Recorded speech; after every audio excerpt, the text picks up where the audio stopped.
gelombang itu disebutnya ilmu simatika gitu. Nah, dalam ilmu simatika itu mereka meneliti fenomena yang berkaitan dengan gelombang dan wujud gitu. Ya, ya. Nah, kalau udah tahu caranya, maka mereka pun mulai menciptakan teknologi yang disebut audible leviation atau mengangkat benda berat dengan cara menggunakan audio atau memanipulasi gelombang eh, frekuensinya gitu. Nah, Kalau untuk merubah energi temperatur itu kan juga bagian dari energi gitu. Semakin ya, tinggi energi, semakin tinggi gelombangnya, semakin tinggi temperaturnya kan gitu. nah, Makanya untuk menaikkan temperatur, sekarang manusia juga udah menggunakan itu, memanipulasi frekuensinya dengan menggunakan koil lilitan tuh. Nama prosesnya proses induksi. Makanya ada kompor listrik. Jadi dengan itu dia bisa menaikkan atau menurunkan temperatur atau suhu dengan cara memanipulasi gelombang tuh. Kalau kalau untuk kulkas kan disebutnya bukan induksi tapi apa kalau untuk kulkas tuh? Untuk refrigerator itu eh, kondensasi ya. kompensasi. Nah, kondensasi. Tapi kalau dia diinduksi tapi diturunin eh, frekuensi gelombangnya gitu. Frekuensi gelombang energinya. Tapi untuk menaikkan temperatur kayak untuk kompor listrik, setrikaan dan semacamnya, dia dinaikkan frekuensi gelombang energinya gitu. Biasanya menggunakan lilitan, makanya semua teknologi yang dipakai untuk menurunkan temperatur atau menaikkan temperatur selalu melibatkan lilitan-lilitan tembaga, koil Ya. gitu. Kan orang leluhur kita dahulu saat ini yang katanya sudah modern, sudah hebat, untuk menciptakan hal-hal seperti itu masih membutuhkan elko yang sebegitu gedenya, sebegitu rumitnya. Lah orang-orang leluhur kita itu pakai menggabungkan dari beberapa unsur logam menjadi satu yang dibungkus oleh benda yang berwujud batu. Mana Sebentar, yang Bang. lebih? Sebentar, Bang. Ya, Ini tubuh kita ini kan piranti ya. ya Raga, benar. pikiran, Ya, perasaan, indera ini kan piranti ya. hmm, Nah, di antara semua piranti ini yang lahir ini, yang kinerjanya adalah apa namanya? Gelombang yang mana? Yang paling kuat memancarkan gelombang. Brainwave, Bang. brain, brain. Brainwave itu gelombang otak. Ya, dari berarti pancaran pikiran ya. Dengan kata lain, Ya, vibrasinya. orang zaman dulu bisa memanipulasi gelombang, menaikkan atau menurunkan frekuensi gelombang terhadap objek itu dengan pikirannya, Bang. Hmm. Karena di antara semua komponen ini, yang gelombangnya paling kuat direaksi oleh eksternal, Ya, oleh hal-hal fasilitas di luar kita tubuh memang. adalah brainwave atau gelombang pikiran. Hmm. Nah, berarti udah se-advance itu atau udah advance Sempurna tuh bukan itulah orang-orang dulu menemukan. sudah sudah sehebat itu cara mereka menguasai gelombang pikirannya, menggunakan gelombang pikirannya Iya, gitu. Bahkan kalau sekarang kan gelombang pikiran ini hanya dipakai untuk cyber, Bang. Untuk perang mental di sosmed, di kehidupan iya, iya, sehari-hari. iya, Pengaruh mempengaruhi dari satu pikiran ke pikiran lain. benar. Kalau zaman dulu, kalau dilihat dari peninggalan-peninggalan, brainwave-nya itu udah mereka pakai untuk ke objek yang bahkan berupa batu atau katakan inilah, lingkungan inilah. eh, atau pohon atau apapun gitu. Iya, iya. Makanya Bang, gini, saya pernah berpikir gini, jangan-jangan orang yang mampu menciptakan media ini orang yang dulu beberapa persennya pernah menguasai ilmu leluhur kita. Sehingga Yang mana? begitu cara menguasai. Iya, Mamsi. maksudnya orang-orang yang mampu menemukan media sosial ini kan tujuannya tetap untuk menguasai begitu banyak manusia lewat lewat publik kan. Lewat Oh, pabrik, gini.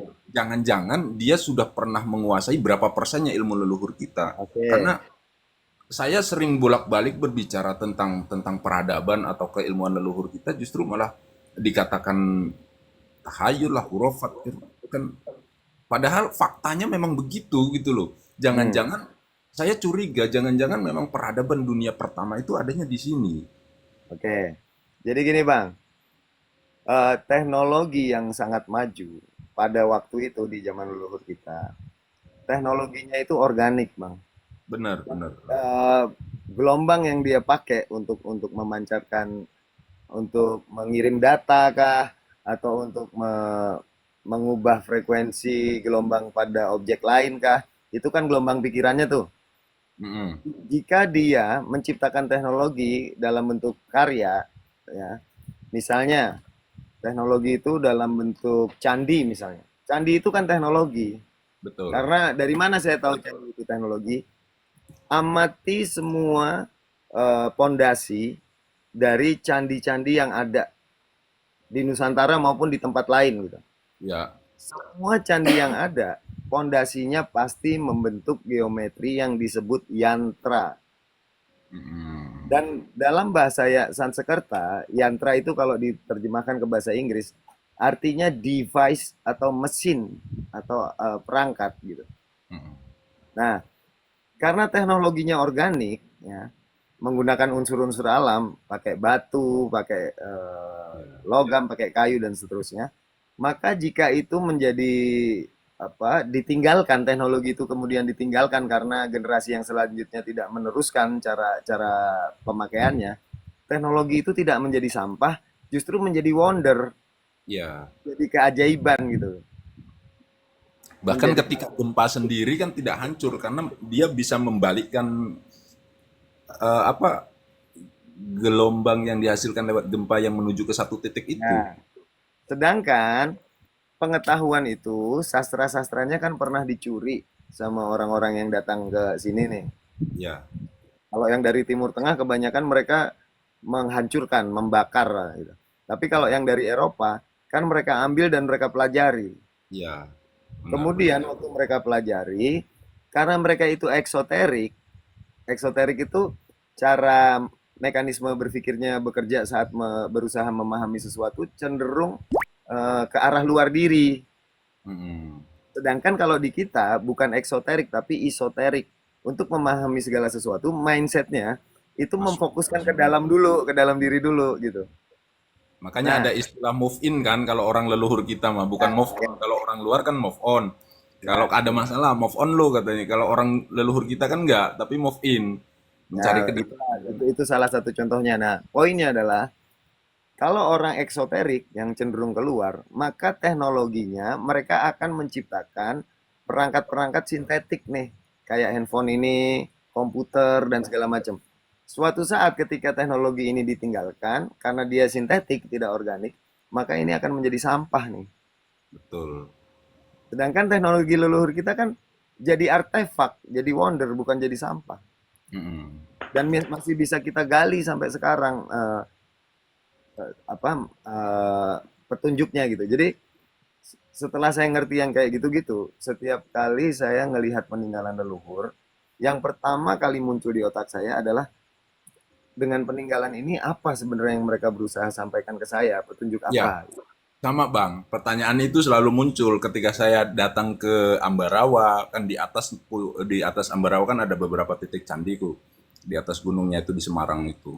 Kayak di apa? Panataran, Ceto itu kan. Ya, Pesan apa sih yang sebenarnya ingin disampaikan leluhur kepada kita? ya, Cuman permasalahannya, jangan-jangan memang kita diputus untuk tidak boleh memahami hal itu. Makanya ya tidak mengucilkan pendidikan yang ada gitu tuh. Dulu saya pernah timbul pertanyaan, memang bang. kenapa yang ada dan diajarkan di pendidikan di Indonesia itu sastranya Arab, Inggris, Jepang. Kenapa nggak ada sastra Jawa? Sebegitu banyak peninggalan di Trowulan, berapa gelintir orang sih yang bisa membaca tulisan-tulisan itu? Kan akhirnya Kalau itu jadi pertanyaan gitu tuh, Bang. oke, Oh, ini kalau saya cenderung sama. mengamati semua yang ditinggalkan leluhur, baik berupa gerak ritual kah, berupa arsitektur seperti bangunan candi-candi dan semacam pura dan semacamnya. Terus sesaji, sesaji Mm-mm. bagian dari ritual. Nah, itu semua petunjuk mengarah kepada pemahaman terhadap yang esa, yang tidak bias, yang tidak dualistik. Mm-mm. Nah, Singular ya. lebih ke ya singular atau superposition gitu. Ya, Disebut ada nggak bisa, disebut nggak ada nggak bisa, tapi ada sekaligus tiada gitu. ya, Disebut ya. isi nggak bisa, disebut kosong nggak bisa. Tapi isi sekaligus kosong itu kan superposition tuh. Iya, Karena ada nggak ada, isi kosong benar salah semua cuma kategori yang dibikin oleh pikiran manusia. pikiran, iya. Dan semua kategori itu membuat manusia terjebak pada kategori-kategori yang bias yang diciptakannya sendiri. Mm-mm. Nah, sedangkan semua tadi, mulai dari sajian, arsitektur, dan semua peninggalan, arahnya untuk membuat si mindset menyadari kembali terhadap realitas yang esa tadi, yang tidak bias tadi. Nah, Mm-mm. salah satu bentuk terjebaknya pikiran manusia terhadap realitas bias yang diciptakan oleh pikirannya sendiri adalah persepsi tentang adanya jarak antara ciptaan dan pencipta. Betul. Nah, ketika beberapa orang mulai menyadari bahwa antara pencipta dan ciptaan itu nggak ada jarak, karena nggak ada yang lain selain itu Iya. pun masih bias lagi tuh nanti tuh. Mm-mm. Ada yang kemudian menyadari ketuhanan. Nah, yang menyadari ketuhanan ini nggak masalah, akhirnya dia menjalani hidup dan memperlakukan segala sesuatu seperti dia memperlakukan dirinya sendiri. Yang bahaya adalah ketika sampai di fase itu kemudian dia mengaku Tuhan. Iya, Karena waktu mengaku Tuhan, maka ketuhanannya tadi menjadi keakuan, menjadi ego tuh. iya, iya. Nah, menyadari sama mengaku itu beda. Dua hal berbeda. Menyadari tidak butuh pengakuan, tidak minta diakui, eh, tidak butuh, tidak mengaku-aku gitu. Iya, iya. Makanya orang yang menyadari ketuhanan, mau dibilang kafir kek, mau dibilang ateis, mau dibilang goblok, dia santai Aduh, aja. Bodoh teingnya. Karena dia nggak Bang butuh Narasi pengakuan. naikkan Bang Dharma. Siapa? Bang Dharma, Bang Narasi Siapa? naikkan aku di bawah aja. Oh, dia mau naik. Narasi. Ya, aku di bawah aja.